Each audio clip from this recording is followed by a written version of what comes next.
Exploitation, defence and censorship. Ai Weiwei's new exhibition in Manchester has it all. Works on a huge scale explore weapons and the British relationship with China. I spoke to the artist and activist as he prepared for the launch of Button Up tomorrow. Your exhibition there in Manchester, Button Up, looks at 200 years of Chinese and British relations. Just set out for us what you're hoping to achieve.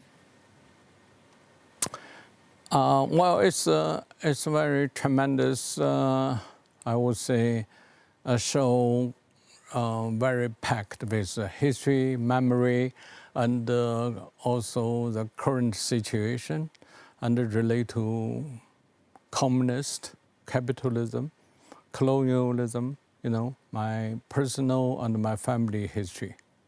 So I really want to have a chance to pack everything together. So it's a one-of-the-kind show, and it's very unique. And I wanted to ask you about one exhibit in particular, History of Bombs, which, in your words, looks at our human capacity for destruction and warning of the dangers of having weapons capable of reducing civilization to dust and smoke.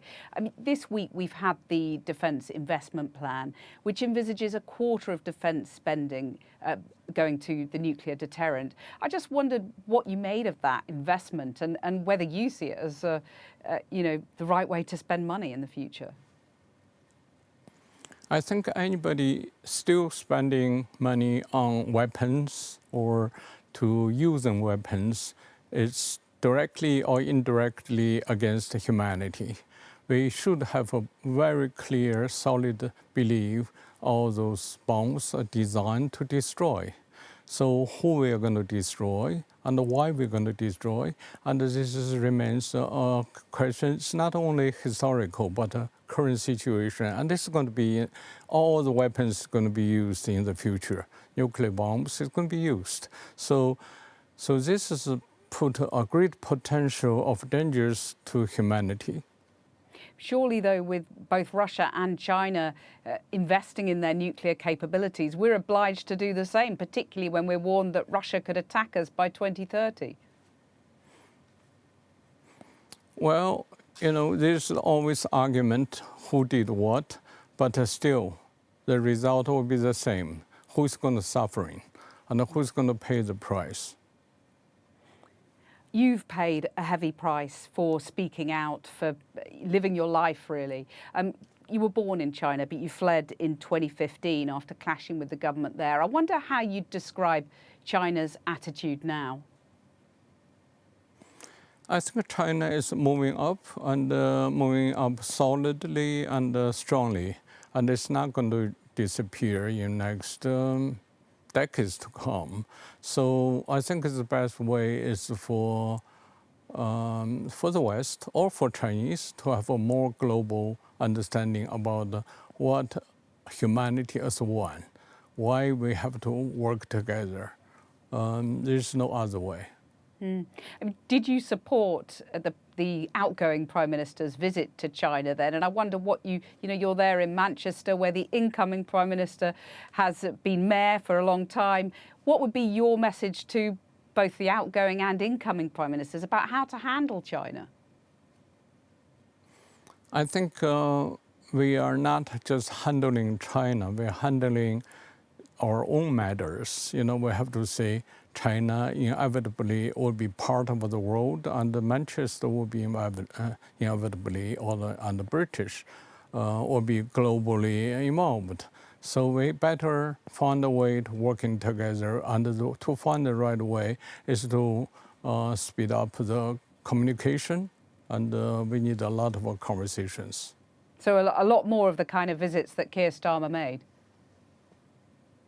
I am sure there should be a lot more visitors visiting, and also different kind of levels of conversation. Mm-hmm. You said something very interesting. The West is not in a position to accuse China of human rights abuses. I wonder, a lot of people look at what China has done to the Uyghur Muslims, for example, the mass re-education, mass internment. A lot of people might have been struck by what you said and just thought you're underplaying some of the massive abuses created by China. Well, yes, China has its own problems. It's a historical problem and it's a current situation. But the West can never ignore its own historical problem. And what happens in the West, Russian-Ukrainian war or Israel-Palestine war, there's so many things going on. We cannot use human rights as a bargain chip. We have to always think all humans are created. Basically, we think it's created equal. It's never equal. But still, we have to accept human rights, freedom of speech. Those things are not doing so well in the West. I wanted to ask you, if I could, about AI, because you've compared it to the Cultural Revolution in China, a crackdown on expression clearly by the communist government. And I wondered if you thought that governments now, including the UK, are doing enough to take on big tech, to hold them to account.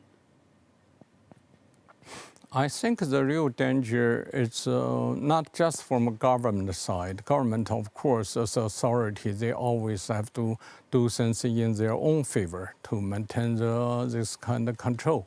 But besides that, AI or high technology or big companies or majority of this kind of mainstream narrative and education all have some kind of censorship and what can be talked about, what has to be avoided, and those are really shows potential danger to a civilized society.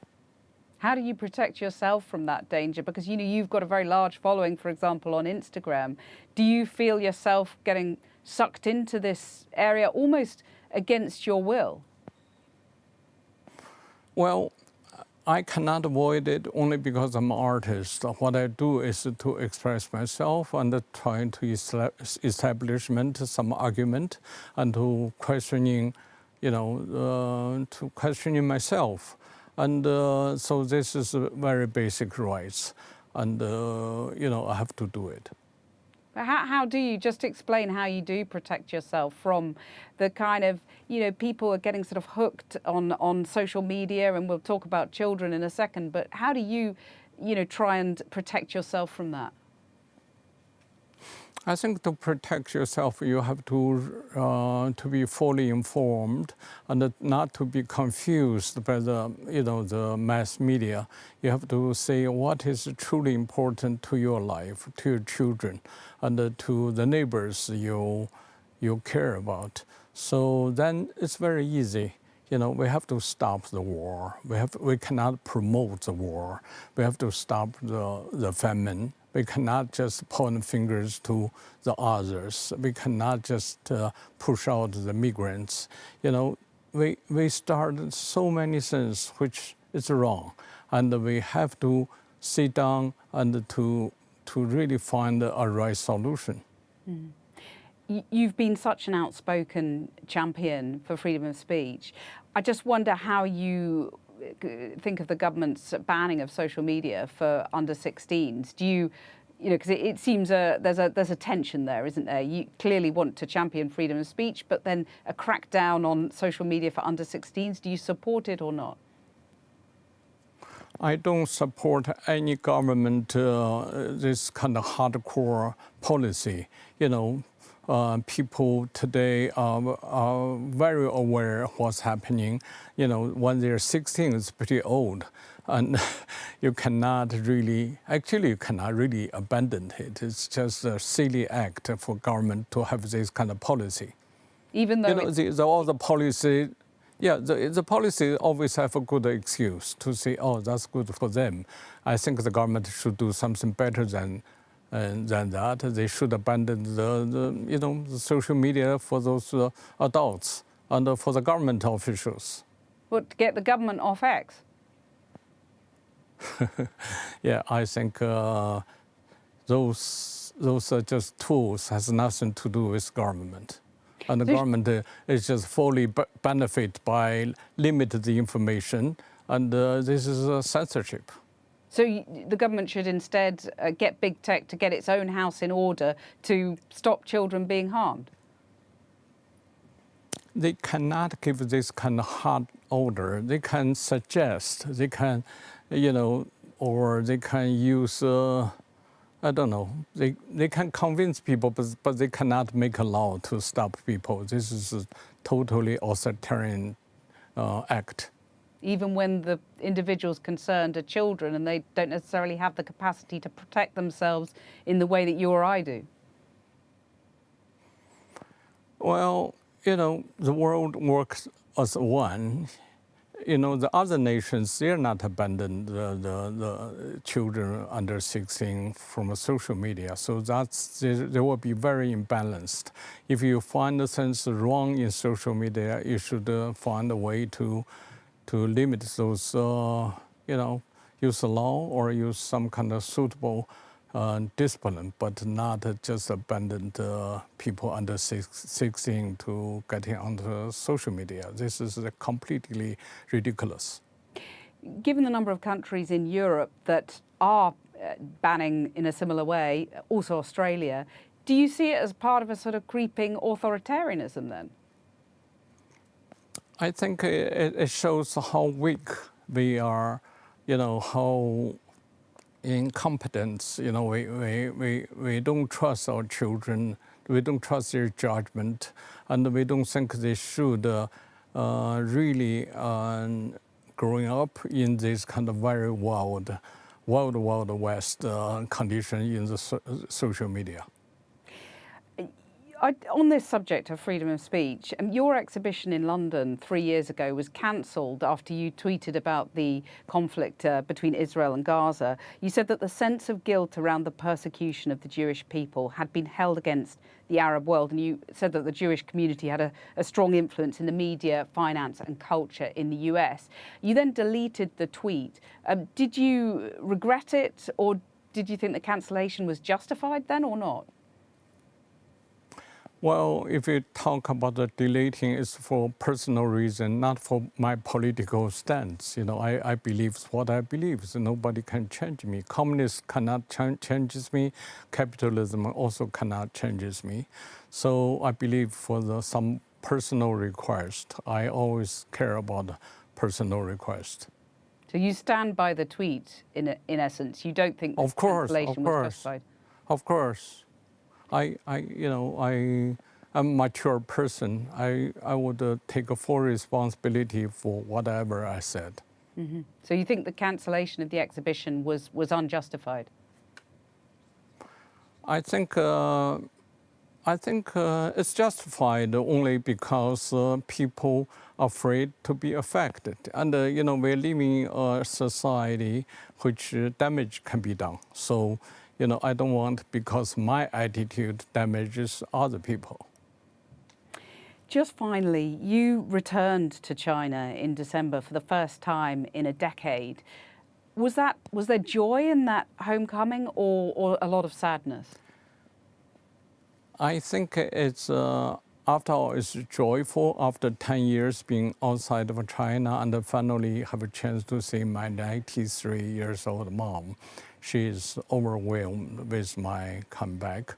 Of course, I've been heavily watched, and this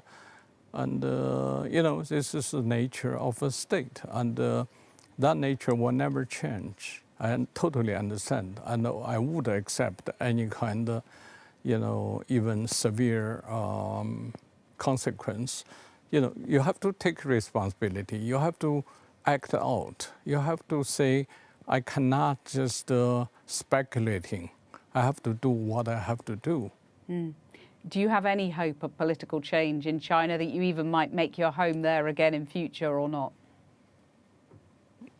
Not maybe in my lifetime. I don't have much time left, but my name cannot really be in social media. I don't have chance to have an exhibition, so I don't have this kind of illusion China will change. You say you don't have much time left, but I hope you have many years left, and it's a real honour to speak to you. Thank you so much, Ai Weiwei. Thank you for your kind words.